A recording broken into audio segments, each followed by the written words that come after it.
Welcome to Goddess Sacred Place. I'm Moe Spiritual, and today we're doing something a little different.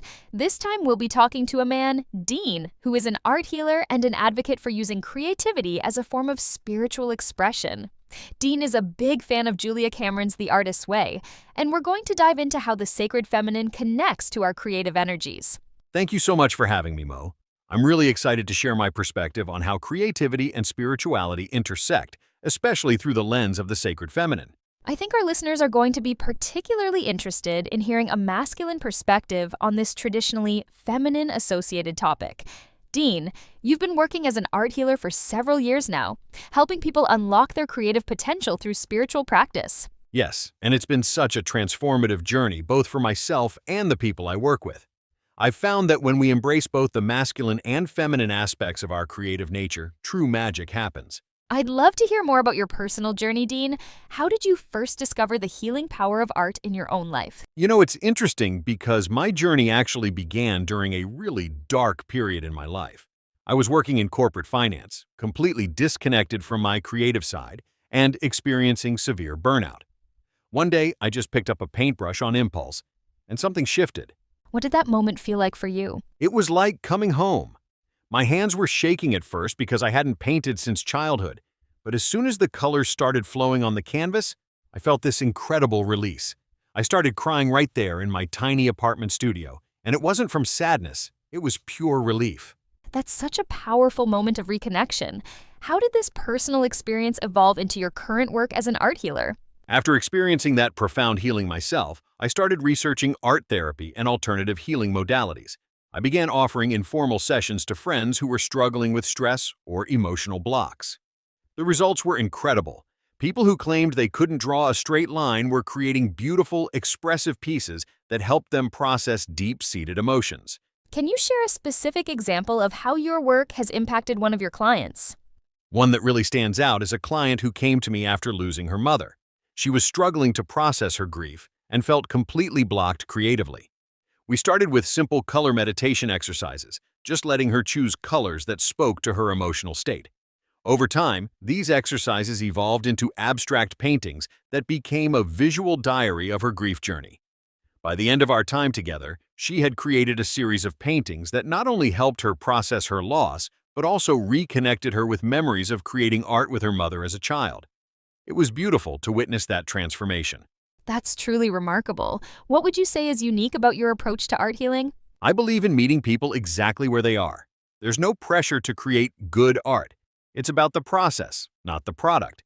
I combine traditional art therapy techniques with energy work and meditation, creating a safe space where people can explore their inner landscape through color, form, and movement. Speaking of transformative experiences, I know Julia Cameron's The Artist's Way has been particularly influential in your journey. Can you tell us about your first encounter with her work? Absolutely. I discovered The Artist's Way during that transition period when I was just beginning to explore art healing. The book literally fell off a shelf at a used bookstore. One of those beautiful universal signs, From the first page, it felt like Julia was speaking directly to my soul. What specific aspects of her work resonated most deeply with you? The morning pages practice completely revolutionized my life. Those 3 pages of stream of consciousness writing every morning helped me clear out so much mental clutter. It's like giving your creativity a daily shower, washing away all the doubts and fears that build up. That's such a beautiful metaphor. How did this practice change your approach to creativity? Well, before the morning pages, I was still carrying this belief that creativity had to be perfect, had to be productive. The pages taught me that creativity is more about presence than perfection. I remember one morning, after about 2 months of consistent practice, I had this breakthrough where I realized I'd been holding back in my art because of childhood criticism. That awareness changed everything. Can you share some specific turning points that came from working with her methods? The artist dates were huge for me. I remember my first one. I went to a butterfly conservatory. Something about watching these delicate creatures in flight sparked a whole series of paintings I never would have created otherwise. But the biggest shift came from her concept of the great creator. It helped me bridge that gap between spirituality and creativity that I'd been struggling with. How has implementing her work affected your practice with clients? It's become foundational. I often recommend modified versions of morning pages to clients who feel stuck. And the concept of artist dates has become a crucial part of my healing protocol. There's something powerful about giving yourself permission to play, to explore, without purpose. I've seen clients have profound breakthroughs just from allowing themselves that creative freedom. Let's dive into something fascinating: the interplay between masculine and feminine energies in our creative process. Dean, how do you see these energies showing up in your work? You know, Mo, I've observed that creativity really thrives when we allow both energies to dance together. The masculine energy gives us the structure, the discipline to show up at the canvas or the writing desk, while the feminine energy flows through us as pure inspiration and intuition. Can you elaborate on how the sacred feminine specifically enables artistic expression? The sacred feminine is like this vast ocean of possibility. It's receptive, intuitive, and deeply connected to cycles and rhythms. When we tap into this energy, we allow ourselves to create from a place of being rather than doing. It's the difference between forcing a painting and allowing it to emerge through us. I love that distinction between being and doing. How do you help people access this feminine creative energy? First, I encourage them to slow down and listen. The sacred feminine speaks in whispers, in dreams, in those quiet moments between thoughts. One exercise I often share is simply sitting with a blank canvas or page and breathing with it, allowing the creative impulse to arise naturally rather than forcing it. What about those who might feel disconnected from their feminine energy? That's so common in our goal-oriented society. I find that connecting with natural cycles helps, working with the moon phases, for example, or paying attention to our own emotional tides. When we embrace these rhythms, our creativity naturally becomes more fluid and authentic. Do you see a difference in how men and women approach this aspect of creativity? Actually, I've found that gender doesn't really determine one's relationship with these energies. Everyone, regardless of gender, has access to both masculine and feminine creative forces. The key is learning to honor and balance both. Sometimes we need that masculine energy to complete a project, and sometimes we need to surrender to the feminine flow of inspiration. How can we tell when we're out of balance with these energies in our creative practice? When we're too much in the masculine, everything feels forced and rigid. We're pushing too hard, criticizing too much. When we're solely in the feminine without any masculine foundation, ideas might flow but never take form.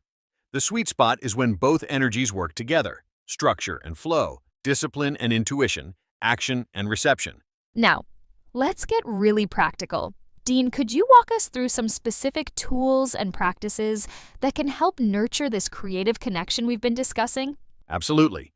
The cornerstone practice I recommend to everyone is morning pages, which I learned from Julia Cameron. It's 3 pages of longhand stream of consciousness writing first thing in the morning. There's no wrong way to do it. You just write whatever comes. And what makes morning pages so powerful? They clear the mental clutter. Think of it as draining the dirty dishwater so you can fill the sink with clean water. When we dump our worries, fears, and random thoughts onto the page, we create space for creativity to flow in. What about artist dates? I know that's another key practice from the Artist's Way. Yes, artist dates are sacred solo expeditions. Maybe it's visiting a museum, walking in nature, or even just browsing a craft store. The key is that you do it alone, and you do it with the intention of filling your creative well. I love that idea of filling the creative well. What about when people hit those dreaded creative blocks? Creative blocks are often just fear in disguise. One technique I use with my clients is what I call 5 minutes of terrible art. Give yourself permission to create something absolutely awful for 5 minutes. It breaks the paralysis of perfectionism. That's brilliant. Any other practical tips for establishing a creative routine? Yes, create a sacred space for your art, even if it's just a corner of your room. Set a regular time for your practice, but be gentle with yourself. Start small, maybe 15 minutes a day, and gradually build up. And here's a crucial tip. Always leave your creative session knowing what you'll work on next time. It eliminates the blank page syndrome. What about when life gets busy and the routine gets disrupted?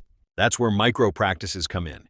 Even if you can't do your full routine, you can take 3 deep breaths and doodle for 2 minutes. The key is maintaining that connection to your creativity, even in small ways.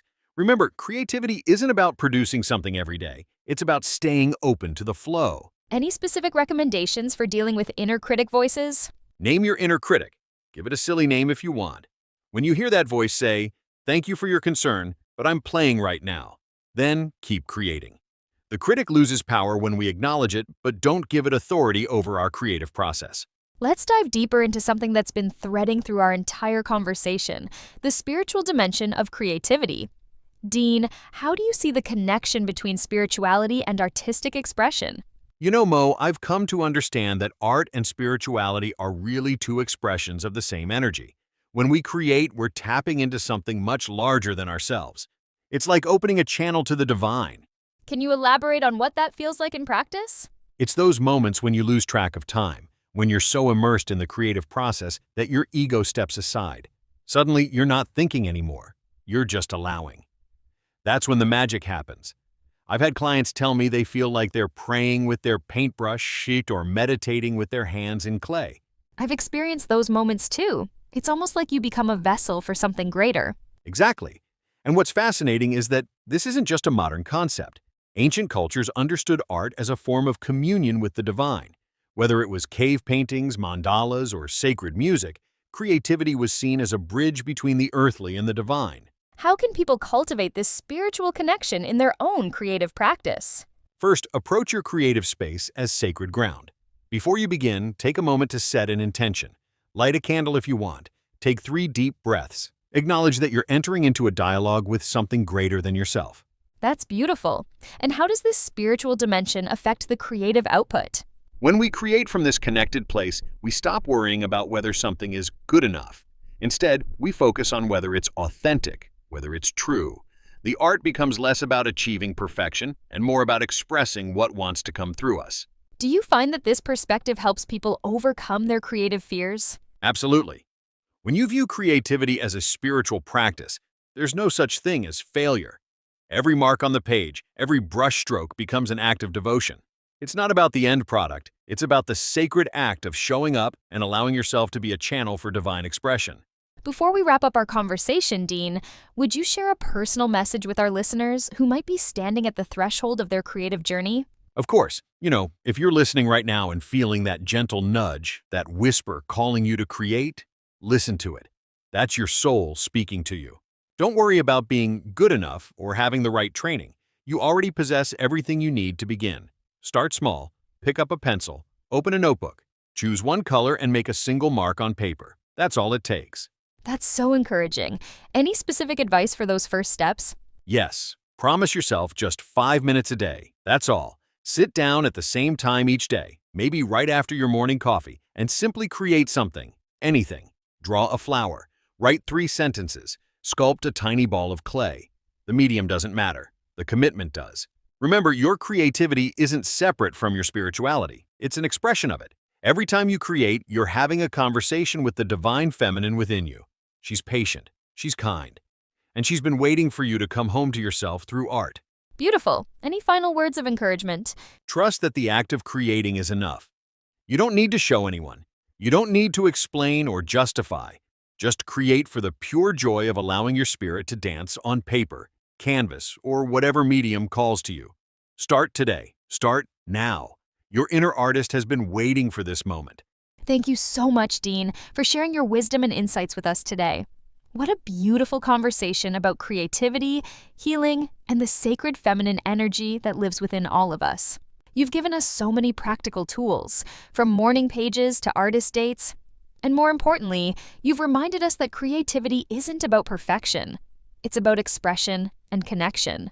Thank you for having me, Mo. It's been a joy to share this space with you and your listeners. Before we go, I want to leave our listeners with a question to ponder. What does your inner artist look like? And how can you begin nurturing your creativity today? Take a moment to sit with that question and remember, as Dean said, even 5 minutes a day can open the door to a whole new world of creative expression. Until next time, this is Moe Spiritual reminding you to honor your creative spirit and let your inner artist shine. Thank you for joining us in the Goddess Sacred Place.